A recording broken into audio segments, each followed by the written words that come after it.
Thank you for listening to the Speaking Out on Sex Abuse podcast with host Clara and Jimmy Hinton. If you're new to the podcast, please subscribe and share so you never miss an episode. Search for us on your favorite podcast app, or you can find the podcast on jimmyhinton.org and findingahealingplace.com. Please rate our show, subscribe, and share so we can spread the word. If you would like to support us and get exclusive rewards, go to patreon.com/speakingout. Find a tier that best fits you and join as a patron of the podcast. Now let's get into the show. All right, welcome to this week's podcast with host Jimmy Hinton. And Jimmy's mom, Clara. And as always, we thank our patrons for supporting this podcast. It's because of you that we are able to do this. Right. And yes, we are thankful. Yeah. Very thankful. And I guess I can plug some exciting news. We have some awesome guests coming up in the very near future. We have Judge Aquilina from the infamous Larry Nassar sentencing, who's going to be with us soon. And we have Wade Mullen, who is he's going to be interviewing with us, and that will air probably the end of September or beginning of October. So we're excited that that's coming up. Very excited. Those are going to be two great guest episodes. Absolutely. Yes. And we have several who are in the works that are tentatively scheduled.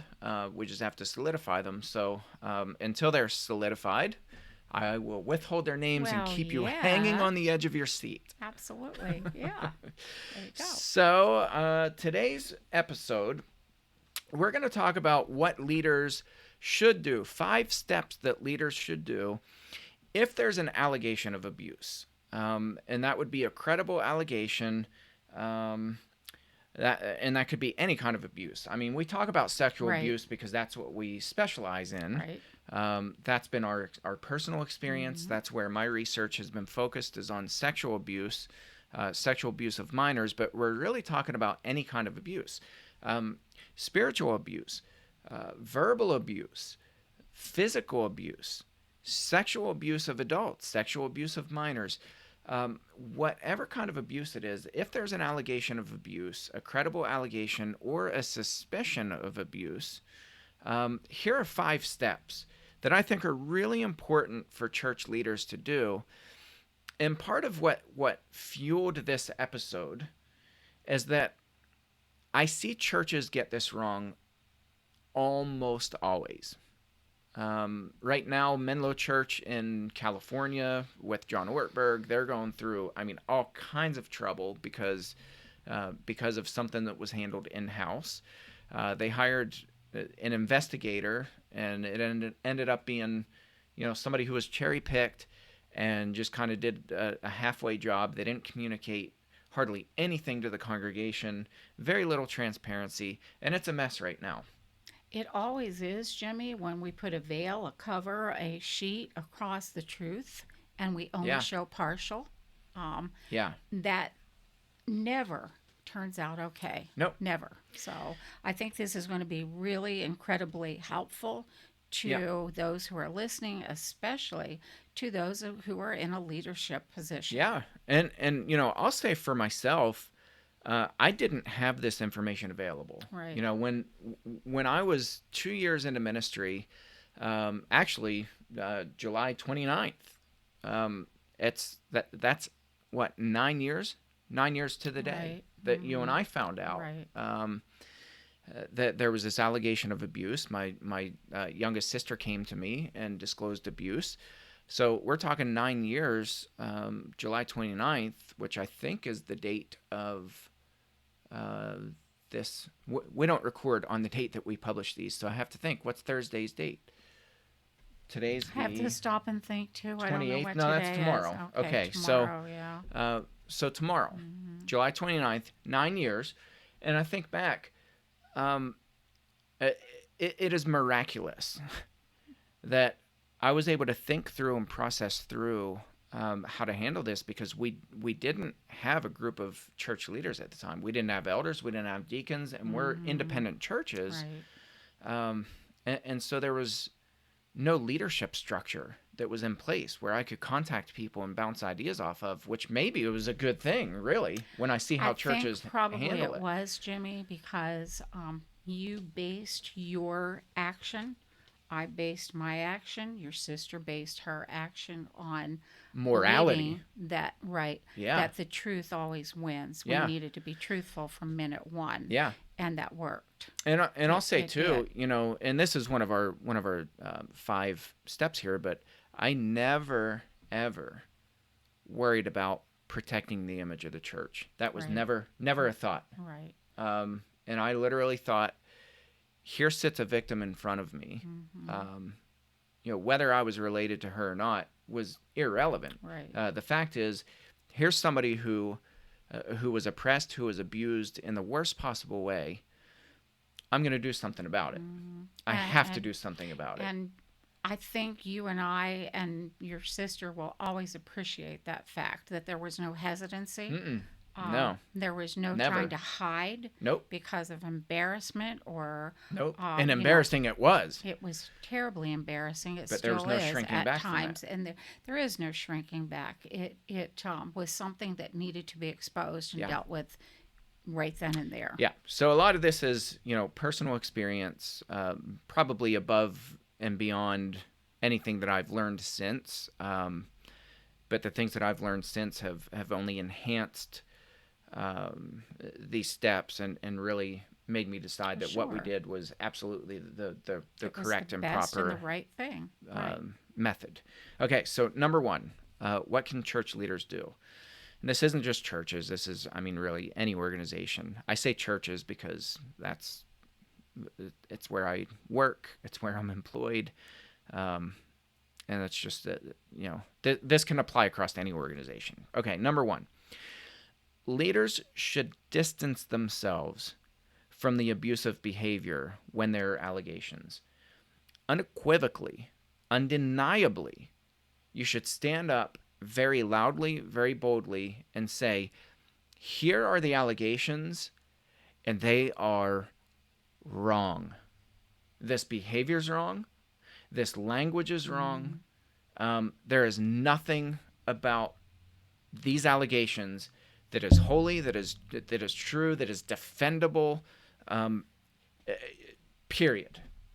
Now, what do you mean by distancing yourself from the abusive behavior? Yeah, Explain that. So Explain what a that. lot of I think- churches do, they sanitize the language, and they'll Okay. say, they'll use Right. generalizations.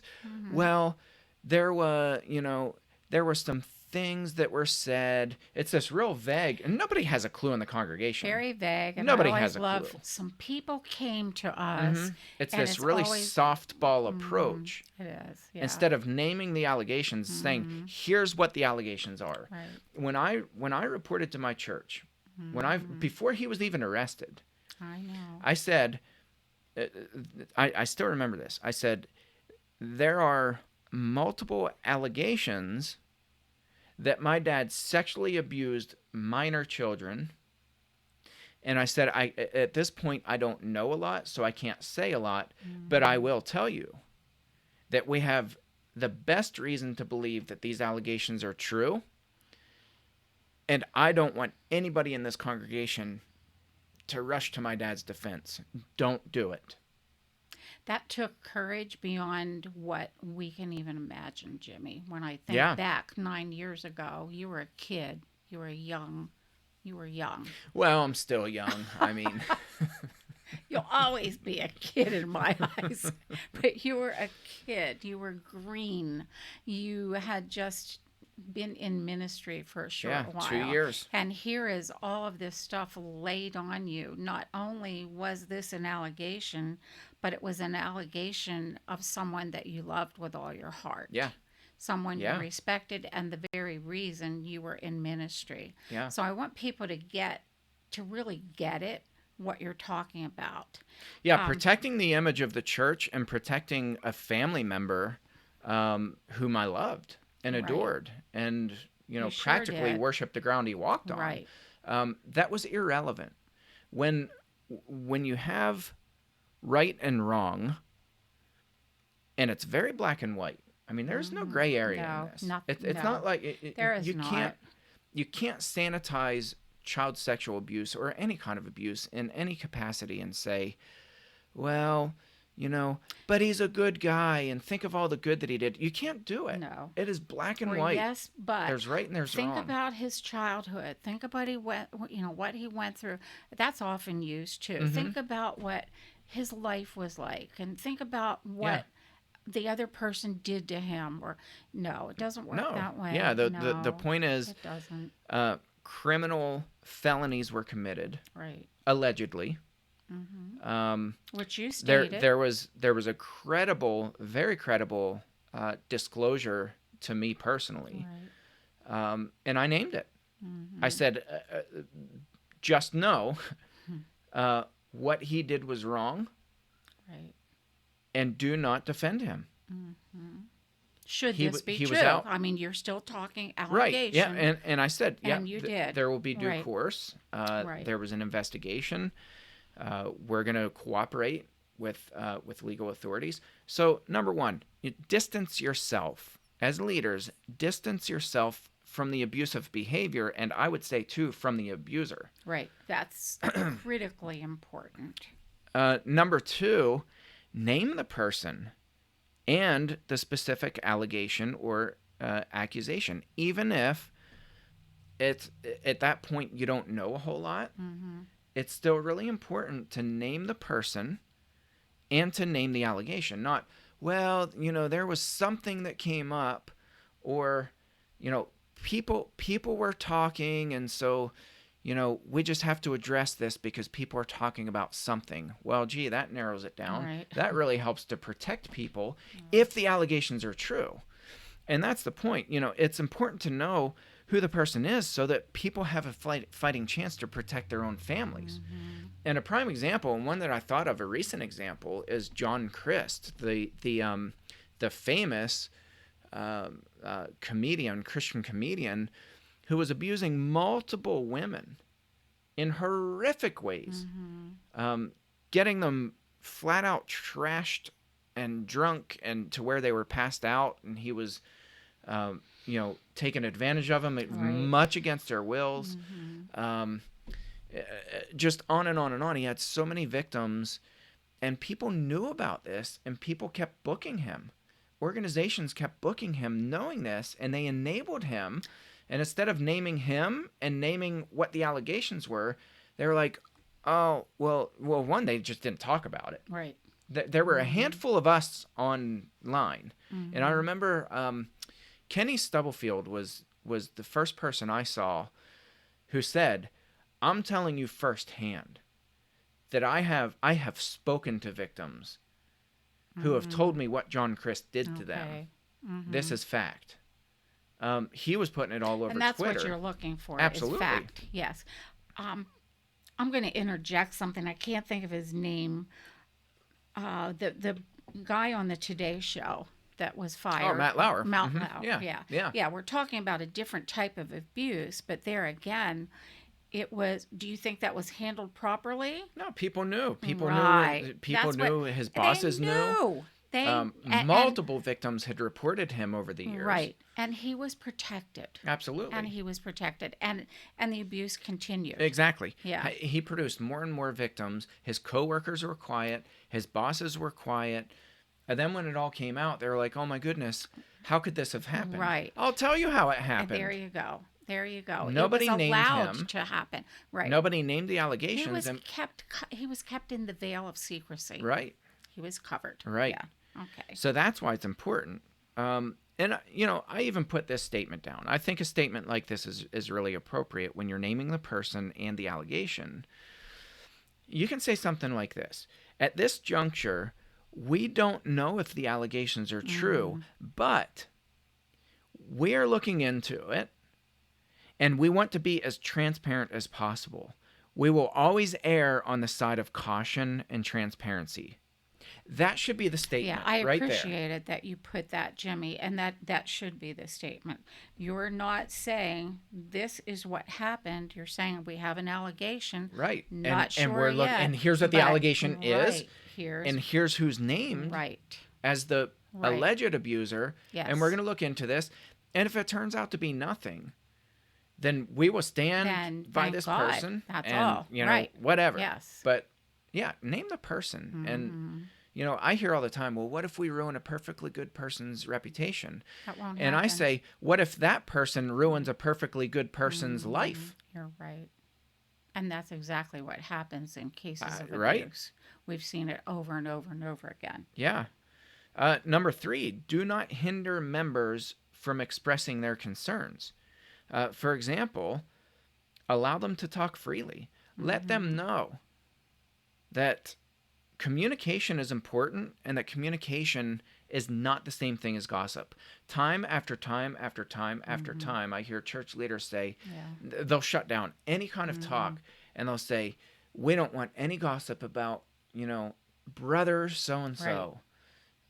Well, there's a difference between gossip and communication, and I think we need to make that distinction, and that distinction is really important. Okay, so gossip is nitpicking and or making up or exaggerating information about a person. That's gossip, and it's wrong.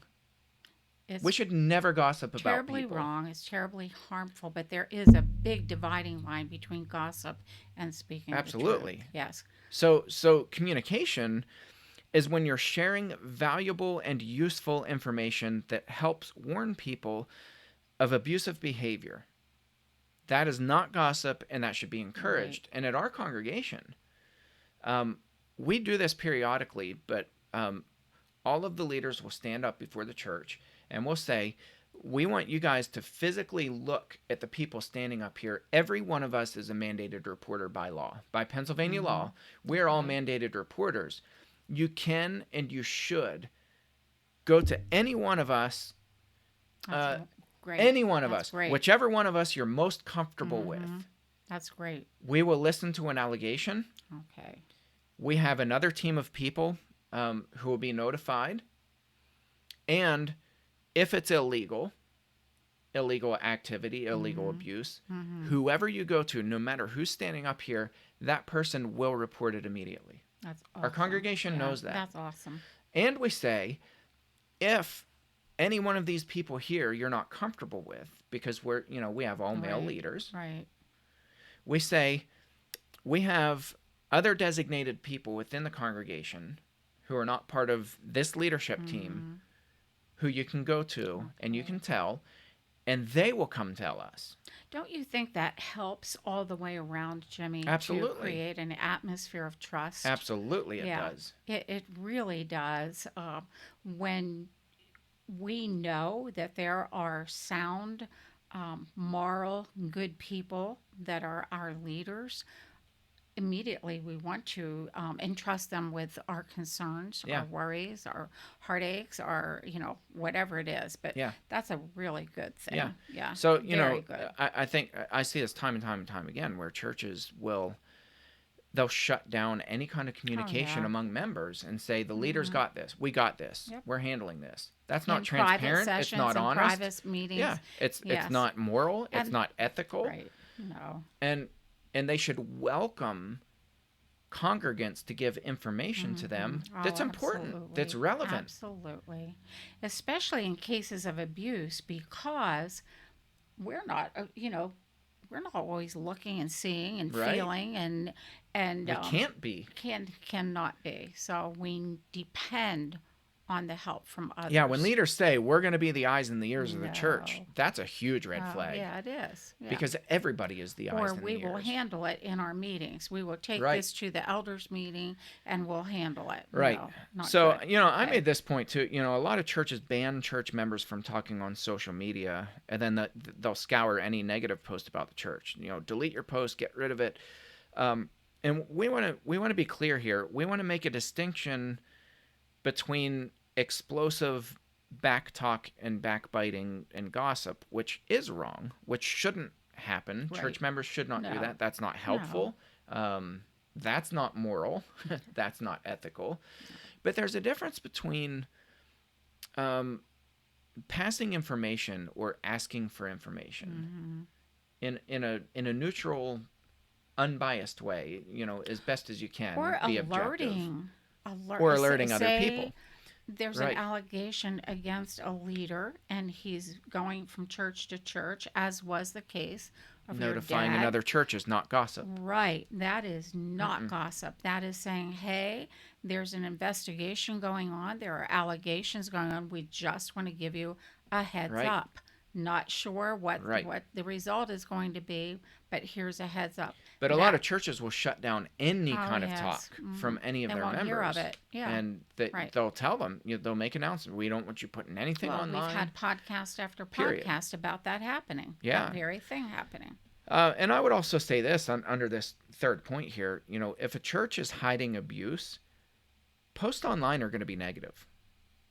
If leaders confront abuse and they're transparent, posts about the church are going to be positive for Right. the most part. If it's done Members are in going to the say, right way. you know what, we Yes. appreciate that our leaders are open, that they're nipping this in the bud, Right. that they're taking care of it, that they're being transparent. Your members will appreciate that. Okay, point number 4. Leaders should provide an avenue for potential victims to safely report abusive behavior. And with this caveat, never ever encourage them to approach the abusive person. Don't appeal to Matthew 18 and say, well, the Bible says you need to, go talk to them. If you have a problem with them, go talk to them. Jesus, in his most insane mind, if he ever was insane, which he wasn't, but he would never suggest to a victim of oppression to go to their oppressor No. and Did you appeal see? to Yeah. Matthew 18. I don't think so. Not going to work, is it? It's not smart. No. It's Well, not it's good not smart. advice. It'll It's never not biblical. work. It doesn't. No. It's awful advice. Yes.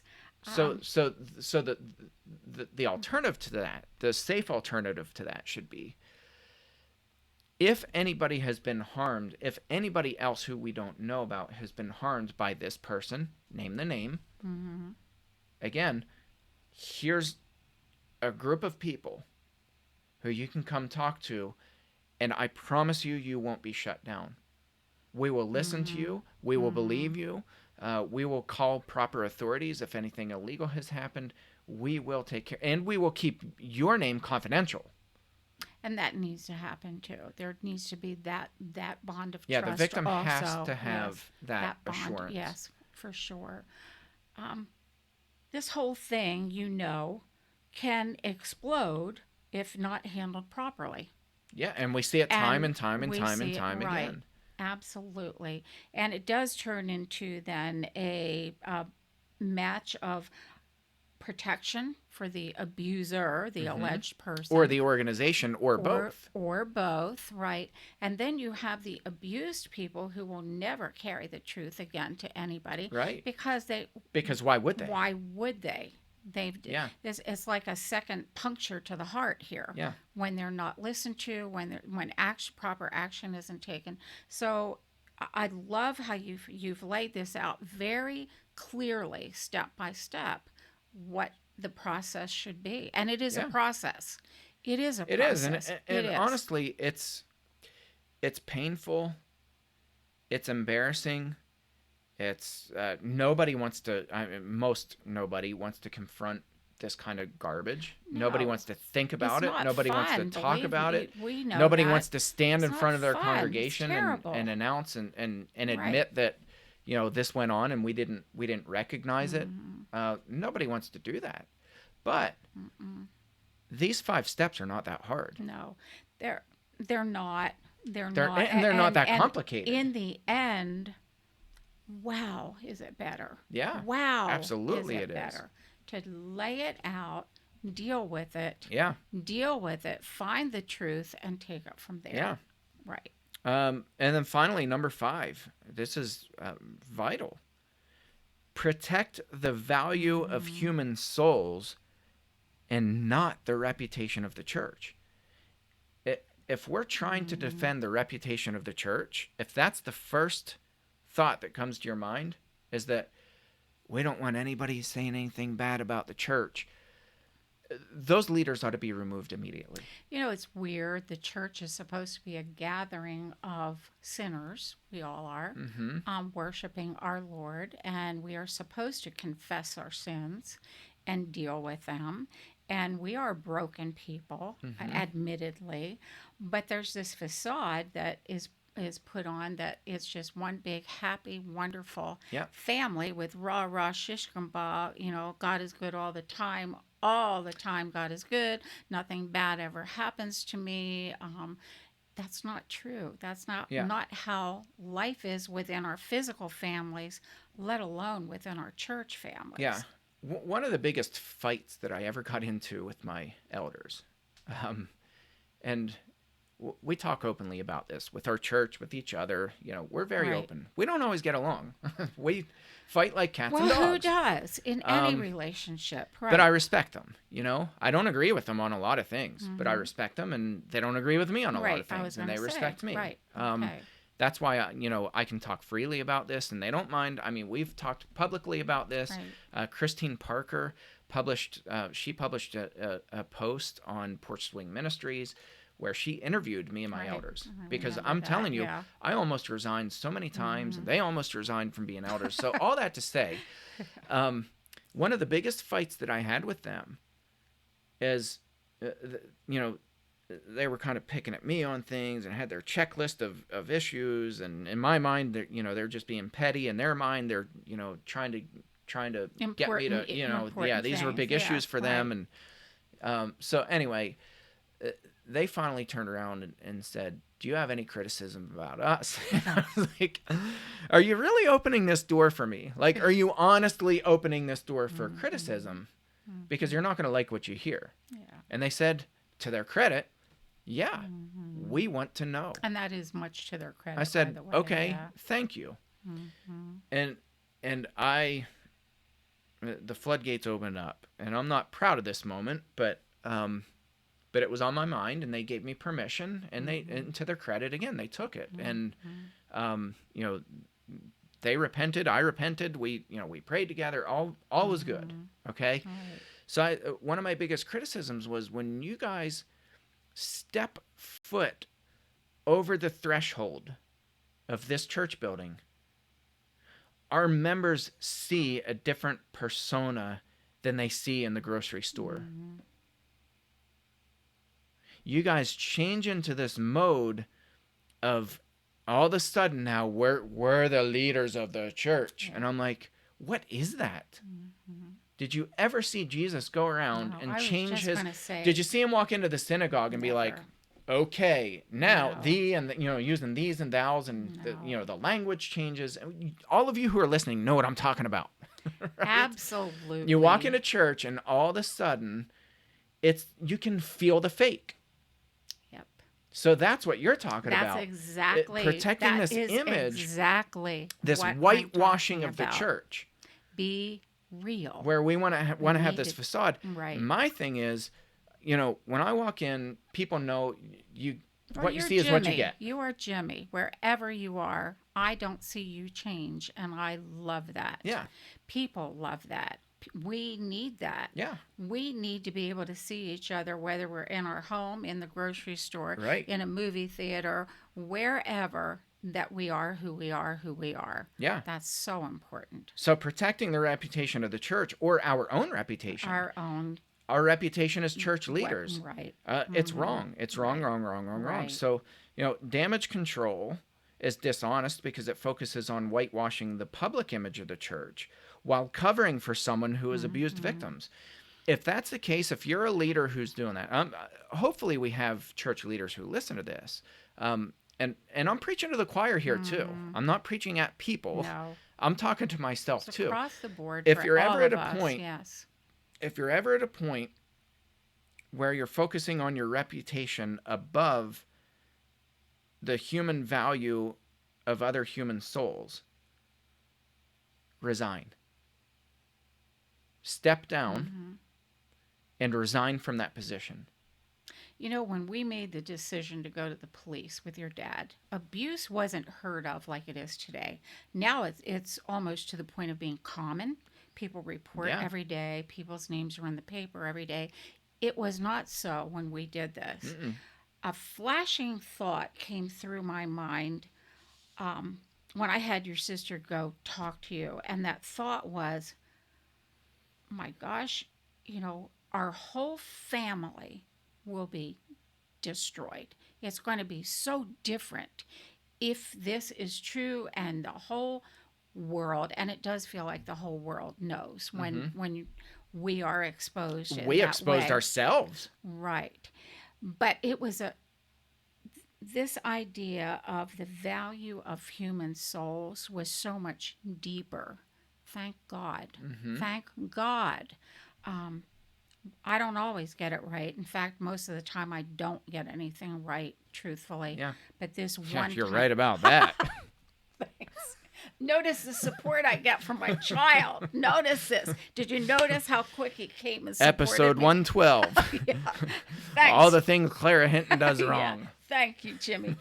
But I mean it, that it's scary to expose ourselves, our family, our church. It's very scary. It's very vulnerable. It's very vulnerable.